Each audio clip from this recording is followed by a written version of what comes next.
Everyone told us it was just a common cold. He's just congested, they said. But our service dog, Max, wasn't listening to their words. He was listening to the rhythm of our baby's heart. Max did something he's never done in 5 years of service. He blocked the crib and refused to let us put our son to bed. We thought he was being stubborn, maybe even broken. We had no idea that at that exact moment, our baby's body was making a silent, terrifying choice. And if we had forced Max to move, our son wouldn't have woken up. If you've ever brushed off a small worry that later changed everything, stay with me. And if a mom has ever warned you when no one else noticed, tell me in the comments. This is why people subscribe here. I'll recount this carefully, the way it happened. It started with the sound. Not crying, just breathing that didn't settle the way it should. Soft, uneven, like the baby couldn't decide which breath to keep. The parents stood in the doorway with the lights low, whispering reassurances they half believed. "He's congested," the mother said. "It's going around." The service dog was already there. He wasn't pacing. He wasn't whining. He sat beside the crib, eyes fixed on the baby's chest, counting the rise and fall with a focus that didn't belong to sleep. "Come on," the father murmured, reaching to lift him away. "You're blocking us." The dog didn't growl. He leaned just enough to stop the hand from reaching the rail. That was the first refusal, and it was deliberate. The father paused, hands still hovering above the crib rail. "Move," he said softly, more reflex than command. The dog didn't. He shifted his weight instead, subtle, precise, placing his body squarely between the reaching hand and the baby. Not aggressive, not tense, just immovable. The mother frowned. "He's fine, he's just stuffy." The dog's eyes never left the baby's chest. The baby's breathing hitched again, shallow, quick, then slow. A tiny sound escaped his throat, more effort than cry. The dog leaned closer to the crib and sniffed once. Then he sat back on his haunches and stared at the parents, waiting. "Hey," the father said, trying again. "You're trained. Back." The dog glanced at him, just a flick, then returned his gaze to the baby and lifted one paw onto the crib rail. Block. The mother felt a prickle run up her arms. He's never done that. The dog lowered his head until his nose hovered inches above the baby's face. His ears tilted forward, then flattened. His chest expanded and contracted slowly, like he was setting a rhythm. The baby's breathing didn't match it. The mother stepped closer. "Okay," she whispered. "Okay." She reached for the light. The dog barked once, sharp, immediate. The sound cut through the room and snapped both parents fully awake. "Good boy," the mother said automatically, heart thudding. "What is it?" The dog didn't respond to the praise. He stood and shifted again, pressing his shoulder lightly against the mother's shin, guiding, not pushing, then turned back to the crib and barked once more. The baby's chest stuttered. The father leaned in and froze. "He's pulling." The baby's ribs were tugging inward with each breath, neck muscles straining. His skin looked a shade off, too pale under the dim light. "It's just congestion," the mother said again. But her voice wavered. The dog whined, low, controlled, and placed his paw back on the rail. He stared at the baby's mouth. The father swallowed. "Turn the light up." When the room brightened, the difference was obvious. The baby's lips weren't blue. They were turning there. The dog barked twice, fast, and nudged the father's knee toward the door. "Now." The mother scooped the baby up instinctively. The baby gasped, a thin, whistling sound, and went limp against her shoulder. "Oh my God," she whispered. The dog barked again, louder, and ran to the hallway, stopping, turning, barking again, eyes wide and urgent. The father grabbed his phone. "A call!" No service. The dog barked again and sprinted toward the kitchen, skidding on the tile, then turned back, pacing a short, tight loop that ended at the door. "Move," the mother clutched the baby tighter. "He's burning up." The dog stopped pacing and planted himself directly in front of the mother, staring at the baby's face, ears pinned back now, breath shallow. The baby coughed, wet, weak, and a rattling sound filled his chest. The dog barked again and pawed at the mother's calf. The father grabbed the car keys. Hospital. Now. They barely remembered the stairs. Outside, the night air hit them hard. The dog ran ahead, stopping at the car door, barking until it opened. He jumped in without waiting for command and immediately turned, eyes locked on the baby in the mother's arms. The baby's breathing faltered. The mother slid into the back seat, panic rising. He's not breathing right. He's not. The dog scrambled between the seats and pressed his front paws onto the center console, stretching his neck toward the baby. He sniffed sharply, then barked once, short, and nudged the baby's cheek with his nose. The baby coughed, harder this time. A thin string of mucus cleared, and the baby sucked in a ragged breath. There, the father said, voice shaking as he started the car. There, good, buddy, good. The dog didn't relax. He stayed stretched toward the baby, breathing steady and slow, as if lending it. Each time the baby's breath sped up, the dog's posture shifted, nudging, adjusting, refusing to look away. Halfway down the block, the baby's breathing stuttered again. The dog barked, one sharp warning, and pawed the air toward the mother's chest. Sit him up, the mother said, hands trembling. She adjusted the baby's position. Another cough, another breath. The dog let out a low whine and leaned back slightly, but not fully. At the first stoplight, the baby gagged and vomited, a thick, sticky mess that clogged his mouth. The mother screamed. The dog lunged forward and pushed his nose against the baby's chin, forcing it downward. The baby retched again and sucked in air with a shoo. Thank you, the mother gasped, voice breaking. Thank you. The father ran the red light. Sirens wailed somewhere behind them. The dog turned his head briefly, then back to the baby, focused. At the emergency entrance, the father skidded to a stop. Nurses rushed out as the mother stumbled from the car. The dog jumped down and blocked the open door, barking once, then moved aside, allowing the gurney through. Inside, under bright lights and hands that moved fast, the baby cried, a thin, furious sound that filled the room. The dog sat at the doorway and watched. A nurse glanced at him. Good boy. He didn't look at her. He watched the baby's chest until the rise and fall evened out. Only then did he lie down. The emergency room settled into its own kind of controlled chaos. Monitors beeped. Shoes squeaked on linoleum. Voices stayed low but urgent. The baby lay on the gurney, wrapped in a blanket far too big for his body, chest rising and falling in quick, uneven bursts. The dog didn't move from the doorway. Not when a nurse stepped over him. Not when the father paced. Not when the mother was asked the same questions twice, because her voice kept breaking. How long has he been like this? When did the cough start? Any fever? He had a runny nose, the mother said, hands shaking. That's it, just a cold. The dog lifted his head at the word cold and let out a soft, sharp huff. Not a bark, a correction. The nurse glanced down. He's trained?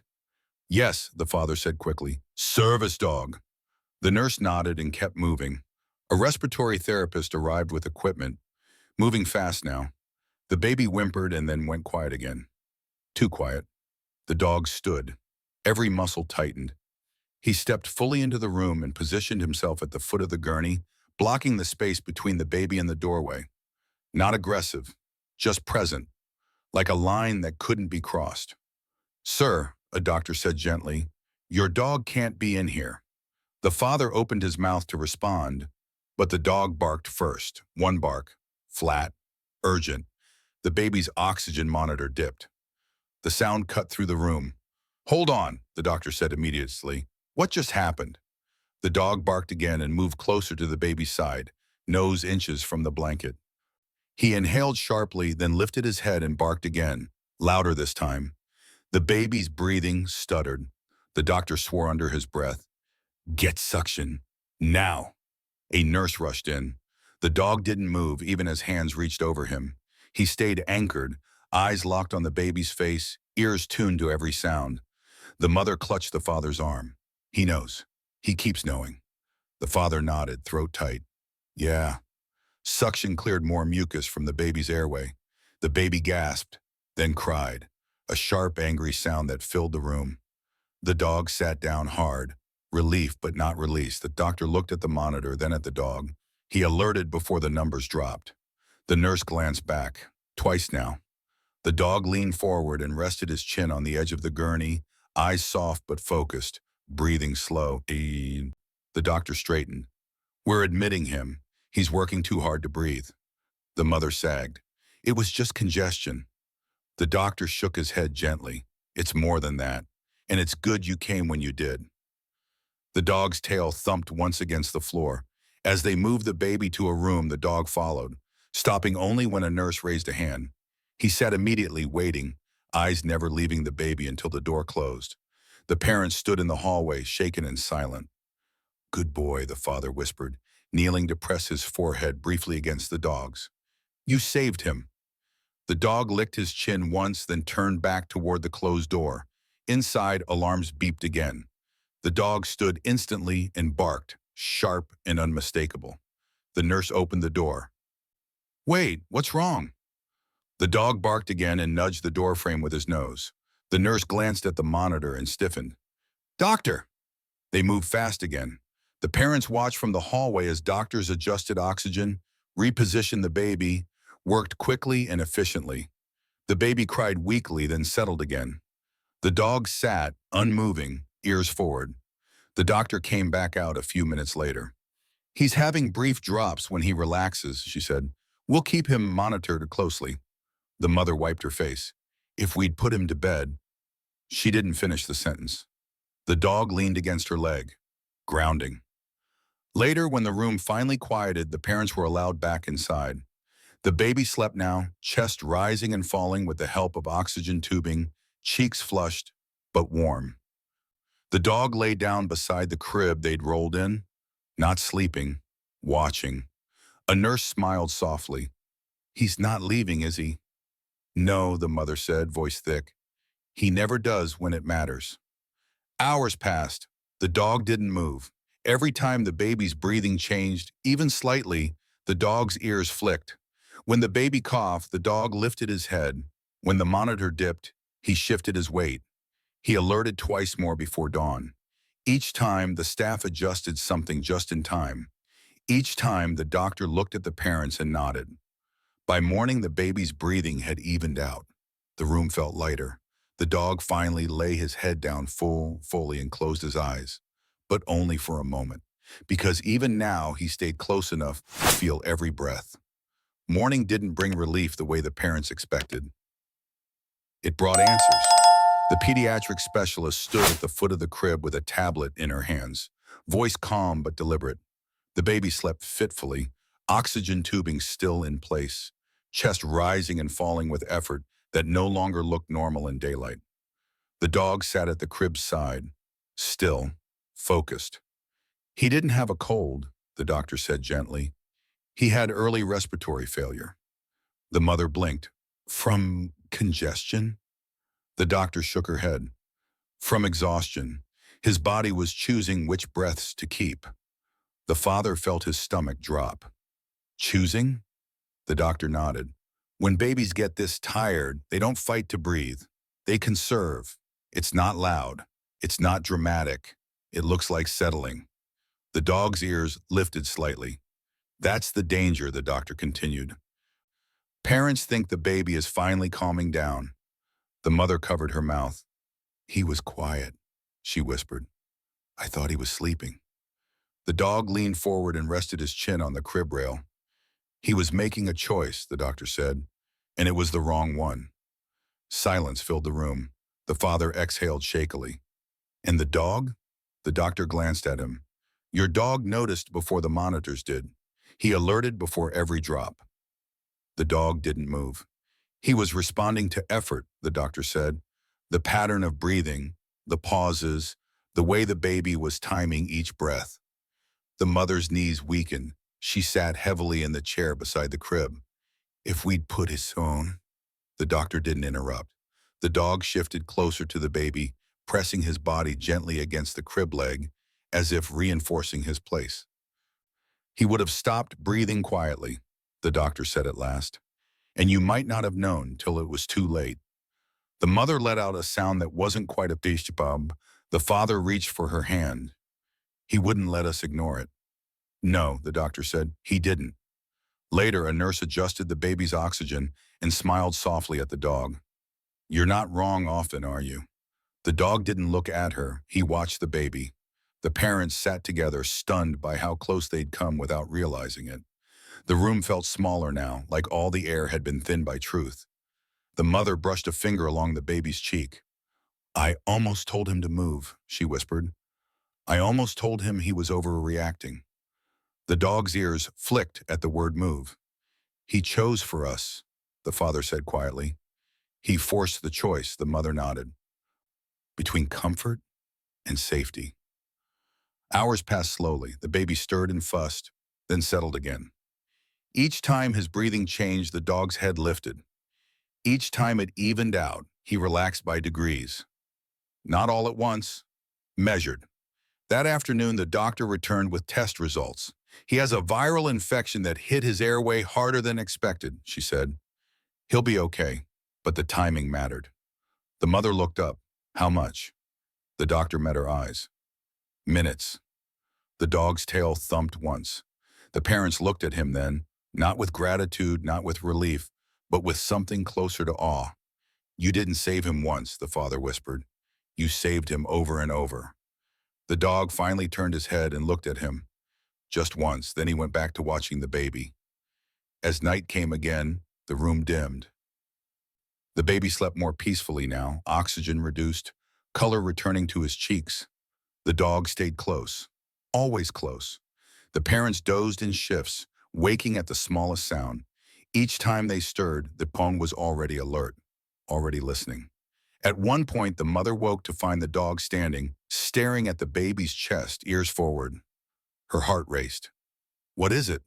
The baby coughed, then breathed through it. The dog sat back down. The mother pressed her hand to her mouth and laughed softly through tears. You never stop, do you? The dog leaned against her leg. No, he didn't. Because for him, this had never been about fear. It had been about timing and making sure the choice never went unnoticed.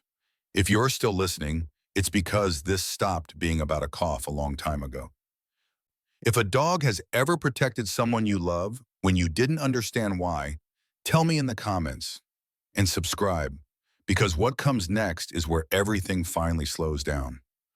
The room went quiet in a different way that night.